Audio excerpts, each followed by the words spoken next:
In today's video, I'm going to teach you how to insert calendar invites into marketing emails in HubSpot.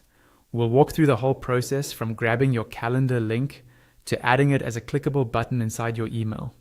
By the end, you'll have a professional looking add to calendar option that makes it really easy for contacts to save your event. Let's start with the calendar invite itself. In this example, I'll be using Google Calendar, but the idea is the same for other calendar tools. Open your calendar and click on the meeting or event you want people to add. A pop-up with the event details will appear. Look for an option that says something like invite via link. When you click that, you should see another pop-up or section that shows a shareable meeting link. Go ahead and click copy link. This is the link we'll be using in your email, so keep it handy. Next, log into your HubSpot account.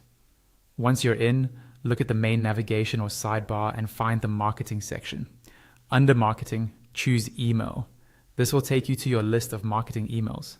From here, select the email where you want to insert the calendar invite. You can open an existing draft or clone an older email if that fits your workflow.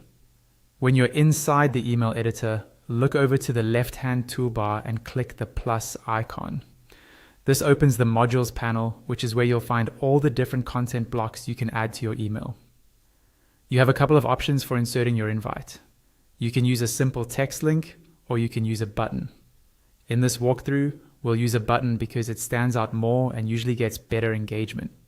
Find the button module in the panel, then drag and drop it into the section of the email where you want the calendar option to appear.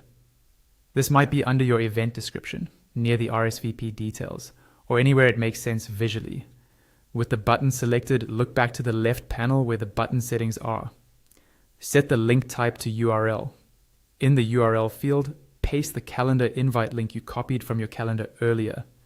Then update the button text to something clear and action-oriented, like add to calendar, save the date, or add this event to my calendar. Once that's done, review your email, send a quick test to yourself, and make sure the button opens the calendar event correctly. And that's it. You've successfully added a calendar invite to your HubSpot marketing email.